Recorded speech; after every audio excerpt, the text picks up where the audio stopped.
जल को सोख लिया, जैसे संतोष लोभ को सोख लेता है। नदियों और तालाबों का निर्मल जल ऐसी शोभा पा रहा है जैसे मद और मोह से रहित संतों का हृदय। नदी और तालाबों का जल धीरे धीरे सूख रहा है, जैसे ज्ञानी विवेकी पुरुष ममता का त्याग करते हैं। शरद ऋतु जानकर खंजन पक्षी आ गए, जैसे समय पाकर सुंदर सुकृत आ जाते हैं, पुण्य प्रकट हो जाते हैं। न कीचड़ है न धूल, इससे धरती निर्मल होकर ऐसी शोभा दे रही है जैसे नीति निपुण राजा करनी। जल के कम हो जाने से मछलियां व्याकुल हो रही हैं, जैसे मूर्ख विवेक शून्य कुटुंबी गृहस्थ धन के बिना व्याकुल होता है। बिना बादलों का निर्मल आकाश ऐसे शोभित हो रहा है जैसे भगवत भक्त सब आशाओं को छोड़कर सुशोभित होते हैं। कहीं कहीं बिरले ही स्थानों में शरद ऋतु की थोड़ी थोड़ी वर्षा हो रही है, जैसे कोई बिरले ही मेरी भक्ति पाते हैं। शरद ऋतु पाकर राजा, तपस्वी, व्यापारी और भिखारी क्रमशः विजय तब व्यापार और भिक्षा के लिए हर्षित होकर नगर छोड़कर चले। जैसे श्री हरि जी की भक्ति पाकर चारों आश्रम वाले नाना प्रकार के साधन रूपी श्रमों को त्याग देते हैं। जो मछलियां अथाह जल में है वे सुखी हैं, जैसे श्री हरि जी के शरण में चले जाने पर एक भी बाधा नहीं रहती। कमलों के फूलने से तालाब कैसी शोभा दे रहा है, जैसे निर्गुण ब्रह्म सगुण होने पर शोभित होता है। भौड़े अनुपम शब्द करते हुए गूंज रहे तथा पक्षियों के नाना प्रकार के सुंदर शब्द हो रहे हैं। रात्रि देखकर चकबे के मन में वैसे ही दुख हो रहा है जैसे दूसरे की संपत्ति देखकर दुष्ट को होता है। पपीहा रट लगाए हैं, उसको बड़ी प्यास है, जैसे श्री शंकर जी का द्रोही सुख नहीं पाता, सुख के लिए झीकता रहता है। शरद ऋतु के ताप को रात के समय श्री चंद्रमा जी हर लेता है, जैसे संतों के दर्शन से पाप दूर हो जाते हैं। चकोरों के समुदाय श्री चंद्रमा जी को देखकर इस प्रकार टकटकी लगाए हैं, जैसे भगवत भक्त श्री भगवान जी को पाकर उनके निर्निमेष नेत्रों से दर्शन करते हैं। मच्छर और डांस जारे के डर से इस प्रकार नष्ट हो गए, जैसे ब्राह्मण के साथ बैर करने से कुल का नाश हो जाता है। वर्षा ऋतु के कारण पृथ्वी जी पर जो जीव भर गए थे वे शरद ऋतु को पाकर वैसे ही नष्ट हो गए, जैसे सदगुरु जी के मिल जाने पर संदेह और भरम के समूह नष्ट हो जाते हैं। वर्षा बीत गई, निर्मल शरद ऋतु आ गई, परंतु हे तात, सीता जी की कोई खबर नहीं मिली। एक बार कैसे भी पता पाऊं तो काल को भी जीतकर पल भर में श्री जानकी जी को ले आऊं। कहीं भी रहे यदि जीती होगी तो हे तात यत्न करके मैं उसे अवश्य लाऊंगा। राज्य, खजाना, नगर और स्त्री पा गया, इसलिए सुग्रीव जी ने भी मेरी सुधि भुला दी। जिस बाण से मैंने श्री बाली जी को मारा था उसी बाण से कल उस मूढ़ को मारूं। श्री शिव जी कहते हैं, हे उमा जी, जिनकी कृपा से मद और मोह छूट जाते हैं उनको कहीं स्वप्न में भी क्रोध हो सकता है, यह तो लीला मात्र है। ज्ञानी मुनि जी जिन्होंने श्री रघुनाथ जी के चरणों में प्रीति मान ली है, जोड़ ली है, वही इस चरित्र लीला रहस्य को जानते हैं। श्री लक्ष्मण जी ने जब प्रभु जी को क्रोध युक्त जाना तब उन्होंने धनुष चढ़ाकर बाण हाथ में ले लिए। तब दया की सीमा श्री रघुनाथ जी ने छोटे भाई श्री लक्ष्मण जी को समझाया कि हे तात, सखा श्री सुग्रीव जी को केवल भय दिखला कर ले आओ, उसे मारने की बात नहीं है। यहाँ किष्किंधा नगरी में श्री पवन कुमार श्री हनुमान जी ने विचार किया कि श्री सुग्रीव जी ने श्री राम जी के कार्य को भुला दिया। उन्होंने सुग्रीव के पास जाकर चरणों में सिर नवाया, साम दाम दान दंड भेद चारों प्रकार की नीति पाकर उन्हें समझाया। श्री हनुमान जी के वचन सुनकर श्री सुग्रीव जी ने बहुत ही भय माना और कहा, विषयों ने मेरे ज्ञान को हर लिया। अब हे श्री पवन सुत जी, जहाँ तहाँ बांदरों के युद्ध रहते हैं वहाँ दूतों के समूहों को भेजो और कहला दो कि एक पखवाड़े में 15 दिनों में जो ना आ जाएगा उसका मेरे हाथों वध होगा। तब श्री हनुमान जी ने दूतों को बुलाया और सबका बहुत सम्मान करके सबको भय, प्रीति और नीति दिखलाई। सब बंदर चरणों में सिर नवाकर चले। इसी समय श्री लक्ष्मण जी नगर में आए। उनका क्रोध देखकर बंदर जहाँ तहाँ भागे। तदनंतर श्री लक्ष्मण जी ने धनुष चढ़ाकर कहा कि नगर को जलाकर अभी राख कर दूंगा। तब नगर भर को व्याकुल देखकर श्री बाली जी पुत्र श्री अंगद जी उनके पास आए। श्री अंगद जी ने उनके चरणों में सिर नवाकर विनती की, क्षमा याचना की।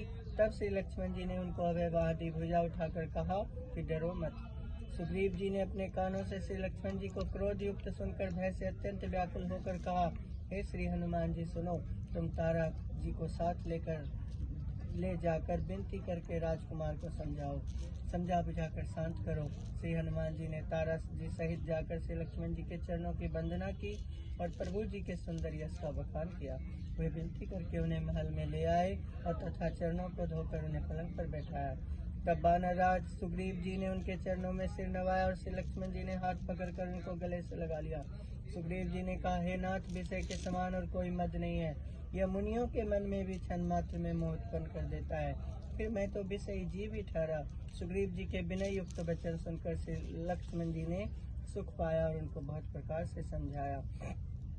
तब पवन सुत श्री हनुमान जी ने जिस प्रकार सब दिशाओं में दूतों के समूह गए थे वह सब हाल सुनाया। तब श्री अंगद जी आदि बानरों को साथ लेकर श्री राम जी के छोटे भाई श्री लक्ष्मण जी को आगे करके अर्थात उनके पीछे पीछे सुग्रीव जी हर्षित होकर चले और जहाँ श्री रघुनाथ जी थे वहाँ आए। श्री रघुनाथ जी के चरणों में सिर नवाकर हाथ जोड़कर सुग्रीव जी ने कहा, हे नाथ, मुझे कुछ भी दोष नहीं है। हे देव, आपकी माया अत्यंत ही प्रबल है। आप जब दया करते हैं हे श्री राम जी तभी छूटती है। हे स्वामी जी, देवता मनुष्य और मुनि जी सभी विषयों के बस में हैं। फिर मैं तो पामर पशु और पशुओं में भी अत्यंत कामी बंदर हूँ। स्त्री का नैन बाण जिसको नहीं लगा, जो भयंकर क्रोध रूपी अंधेरी रात में भी जागता रहता है, क्रोधांध नहीं होता और लोभी की फांसी से जिसने अपना गला नहीं बंधाया। हे श्री रघुनाथ जी, वह मनुष्य आप ही के समान है। ये गुण साधन से नहीं प्राप्त होते, आपकी कृपा से ही कोई इन्हें पाते हैं। तब श्री रघुनाथ जी मुस्कुराकर बोले, हे भाई, तुम मुझे श्री भरत जी के समान प्यारे हो। अब मन लगाकर वही उपाय करो जिस उपाय से श्री सीता जी की खबर मिले। इस प्रकार बातचीत हो रही थी कि बानरों के युद्ध झुंड आ गए। अनेक रंगों के बानरों के दल सब दिशाओं में दिखाई देने लगे। श्री शिव जी भगवान श्री शिव जी कहते हैं, हे उमा जी, बानरों की वह सेना मैंने देखी थी, उसकी जो गिनती करना चाहे वह महान मूर्ख है। सब बानर आकर श्री राम जी के चरणों में मस्तक नवाते हैं और सौंदर्य माधुर्य निधि श्री मुख के दर्शन करके कृतार्थ होते हैं। सेना में एक भी बानर ऐसा नहीं था जिससे श्री राम जी ने कुशल न पूछी हो। प्रभु जी के लिए कोई बड़ी बात नहीं है, क्योंकि श्री रघुनाथ जी विश्वरूप तथा सर्वव्यापक हैं, सारे रूपों और सब स्थानों में हैं। आज्ञा पाकर सब जहाँ तहाँ खड़े हो गए। तब श्री सुग्रीव जी ने सबको समझाकर कहा कि हे बानरों के समूह, यह श्री रामचंद्र जी का कार्य है और मेरा निहोरा अनुरोध है। तुम चारों ओर जाओ और जाकर श्री जानकी जी को खोजो। हे भाई, महीने भर में वापस आ जाना। जो महीने भर की अवधि बिताकर बिना पता लगाए ही लौट आवेगा, उसे मेरे द्वारा मरवाते ही बनेगा, अर्थात मुझे उसका वध करवाना ही पड़ेगा। सुग्रीव जी के वचन सुनते ही सब बानर तुरंत जहाँ था भिन्न भिन्न दिशाओं में चल दिए। तब सुग्रीव जी ने श्री अंगद जी, नल, श्री हनुमान जी आदि प्रधान योद्धाओं को बुलाया और कहा, हे धीर बुद्धि और चतुर नील जी, श्री अंगद जी, श्री जाम्बान जी और श्री हनुमान जी, तुम सब श्रेष्ठ योद्धा मिलकर दक्षिण दिशा को जाओ और सब किसी से श्री सीता जी का पता पूछना। मन वचन तथा कर्म से उसी का श्री सीता जी का पता लगाने का उपाय सोचना। श्री रामचंद्र जी का कार्य संपन्न सफल करना। श्री सूर्य जी को पीठ से और अग्नि जी को हृदय से सामने से सेवन करना चाहिए, परंतु स्वामी जी की सेवा तो छल छोड़कर सर्व भाव से मन वचन कर्म से करनी चाहिए। माया विषयों की ममता शक्ति को छोड़कर परलोक का सेवन भगवान जी के दिव्य धाम की प्राप्ति के लिए भगवत सेवा रूप साधन करना चाहिए, जिससे भव जन्म मरण से उत्पन्न सारे शोक मिट जाएं। हे भाई, देह धारण करने का यही फल है कि सब कामनाओं को छोड़कर श्री राम जी का भजन ही किया जाए। सद्गुणों को पहचानने वाला गुणवान तथा बरभागी वही है जो श्री रघुनाथ जी के चरणों का प्रेमी है। आज्ञा मांगकर और चरणों में फिर सिर नवाकर श्री रघुनाथ जी का स्मरण करते हुए सब हर्षित होकर चले। सबके पीछे पवन सुत श्री हनुमान जी ने सिर नवाया। कार्य का विचार करके प्रभु जी ने उन्हें अपने पास बुलाया। उन्होंने अपने कर कमल से उनके सिर का स्पर्श किया तथा अपना सेवक जानकर उन्हें अपने हाथ की अंगूठी उतार कर दी और कहा, बहुत प्रकार से श्री सीता जी को समझाना और मेरा बल तथा विरह प्रेम कहकर तुम शीघ्र लौट आना। श्री हनुमान जी ने अपना जन्म सफल समझा और कृपा निधान प्रभु जी को हृदय में धारण करके हुए चले। यद्यपि देवताओं की रक्षा करने वाले प्रभु जी सब जानते हैं, तो भी वे राजनीति की रक्षा कर रहे हैं। नीति की मर्यादा रखने के लिए श्री सीता जी का पता लगाने को जहाँ तहाँ बानरों को भेज रहे हैं। सब बानर वन, नदी, तालाब, पर्वत और पर्वतों की कंदराओं में खोजते हुए चले जा रहे हैं। मन श्री राम जी के कार्य में लवलीन है। शरीर तक का प्रेम ममत्व भूल गया है। कहीं किसी राक्षस से भेंट हो जाती है तो एक एक चपत में उसके प्राण ले लेते हैं। पर्वतों और वनों को बहुत प्रकार से खोज रहे हैं। कोई मुनि मिल जाता है तो पता पूछने के लिए उसे सब घेर लेते हैं। इतने में ही सबको अत्यंत प्यास लगी, जिससे सब अत्यंत ही व्याकुल हो गए, किंतु जल कहीं नहीं मिला। घने जंगल में सब भुला गए। श्री हनुमान जी ने मन में अनुमान किया कि जल पिए बिना सब लोग मरना ही चाहते हैं। उन्होंने पहाड़ की चोटी पर चढ़कर चारों ओर देखा तो पृथ्वी जी के अंदर एक गुफा में उन्हें एक कौतुक आश्चर्य दिखाई दिया। उसके ऊपर चकवे, बगुले और हंस उड़ रहे हैं और बहुत से पक्षी उसमें प्रवेश कर रहे हैं। पवन कुमार श्री हनुमान जी पर्वत से उतर आए और सबको ले जाकर उन्होंने वह गुफा दिखलाई। सबने श्री हनुमान जी को आगे कर लिया और वे गुफा में घुस गए। देर नहीं की, अंदर जाकर उन्होंने एक उत्तम उपवन, बगीचा और तालाब देखा जिसमें बहुत से कमल खिले हुए हैं। वहीं एक सुंदर मंदिर है जिसमें एक तपोमूर्ति स्त्री बैठी है। दूर से ही सबने उसे सिर नवाया और पूछने पर अपना सब वृतांत कर सुनाया। तब उसने कहा, जलपान करो और भांति भांति के रसीले सुंदर फल खाओ। आज्ञा पाकर सबने स्नान किया, मीठे फल खाए और फिर सब उसके पास चले आए। तब उसने अपनी सब कथा कर सुनाई और कहा, मैं अब वहाँ जाऊंगी जहाँ श्री रघुनाथ जी हैं। तुम लोग आंखें मूंद लो और गुफा को छोड़कर बाहर जाओ, तुम श्री सीता जी को पा जाओगे। पछताओ नहीं, निराश न हो। आंखें मूंद कर फिर जब आंखें खोली तो सब वीर क्या देखते हैं कि सब समुद्र के तीर पर खड़े हैं और वह स्वयं वहाँ गई जहाँ श्री रघुनाथ जी थे। उसने जाकर प्रभु जी के चरण कमलों में मस्तक नवाया और बहुत प्रकार से विनती की। प्रभु जी ने उसे अपनी अनपायनी अचल भक्ति दी। प्रभु जी की आज्ञा सिर पर धारण करो श्री राम जी के युगल चरणों को, जिनकी श्री ब्रह्मा जी और श्री महेश जी भी वंदना करते हैं, हृदय में धारण कर वह स्वयं प्रभा जी बद्री का आश्रम को चली गई। यहाँ बानरगण मन में विचार कर रहे हैं कि अवधि तो बीत गई पर काम कुछ न हुआ। सब मिलकर आपस में बात करने लगे कि हे भाई, अब तो श्री सीता जी की खबर लिए बिना लौट कर भी क्या करेंगे। श्री अंगद जी ने नेत्रों में जल भरकर कहा कि दोनों ही प्रकार से हमारी मृत्यु हुई। यहाँ तो श्री सीता जी की सुध नहीं मिली और वहाँ जाने पर बानर राज सुग्रीव जी मार डालेंगे। वे तो पिता के वध होने पर ही मुझे मार डालते। श्री राम जी ने ही मेरी रक्षा की, इसमें सुग्रीव जी का कोई एहसान नहीं है। श्री अंगद जी बार बार सबसे कह रहे हैं कि अब मरण हुआ, इसमें कुछ भी संदेह नहीं है। बानर वीर श्री अंगद जी के वचन सुनते हैं किंतु कुछ बोल नहीं सकते। उनके नेत्रों से जल बह रहा है। एक क्षण के लिए सब सोच में मगन हो रहे, फिर सब ऐसा वचन कहने लगे, हे सुयोगी युवराज, हम लोग श्री सीता जी की खोज लिए बिना नहीं लौटेंगे। ऐसा कहकर लवन सागर के तट पर जाकर सब बानर कुछ बिछाकर बैठ गए। श्री जाम्बान जी ने श्री अंगद जी का दुख देखकर विशेष उपदेश की कथाएं कही। वे बोले, हे तात, श्री राम जी को मनुष्य न मानो, उन्हें निर्गुण ब्रह्म श्री ब्रह्म जी अजय और अजन्मा समझो। हम सब सेवक अत्यंत बर्भागी हैं जो निरंतर सगुण ब्रह्म श्री राम जी में प्रीति रखते हैं। देवता, पृथ्वी जी, गौ और ब्राह्मणों के लिए प्रभु जी अपनी इच्छा से किसी कर्म बंधन से नहीं अवतार लेते हैं। वहाँ सगुणोपासक भक्तगण सालोक्य, सामीप्य, सारूप्य, सृष्टि, सारिष्टि और सायुज्य सब प्रकार के मोक्षों को त्याग कर उनकी सेवा में साथ रहते हैं। इस प्रकार श्री जाम्बान जी बहुत प्रकार से कथाएं कह रहे हैं। इनकी बातें पर्वत की कंदरा में श्री संपाति जी ने सुनी। बाहर निकलकर उसने बहुत से बानर देखे। तब वह बोला, श्री जगदीश्वर जी ने मुझको घर बैठे बहुत सा आहार भेज दिया। आज इन सबको खा जाऊंगा। बहुत दिन बीत गए, भोजन के बिना मर रहा था, पेट भर भोजन कभी नहीं मिलता। आज विधाता जी ने एक ही बार में बहुत सा भोजन दे दिया।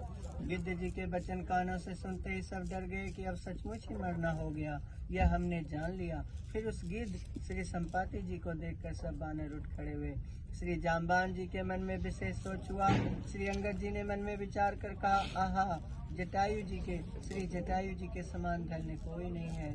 श्री राम जी के कार्य के लिए शरीर छोड़कर वह परम भागी श्री भगवान जी के परम धाम को चला गया। हर्ष और शोक से युक्त बानी समाचार सुनकर वह पक्षी श्री संपाति जी बानरों के पास आया। बानर डर गए। उनको अभय करके अभय वचन देकर उसने पास आकर श्री जटायु जी का वृतांत पूछा। तब उन्होंने सारी कथा उसे कह सुनाई। उसने कह सुनाई। भाई श्री जटायु जी की करनी सुनकर श्री संपाति जी ने बहुत प्रकार से श्री रघुनाथ जी की महिमा वर्णन की। उसने कहा, मुझे समुद्र के किनारे ले चलो, मैं श्री जटायु जी को तिलांजलि दे दूं। इस सेवा के बदले मैं तुम्हारी वचन से सहायता करूंगा, अर्थात श्री सीता जी कहाँ है सो बतला दूंगा। जिसे तुम खोज रहे हो उसे पा जाओगे। समुद्र के तीर पर छोटे भाई श्री जटायु जी की क्रिया श्राद्ध आदि करके श्री संपाति जी अपनी कथा कहने लगा।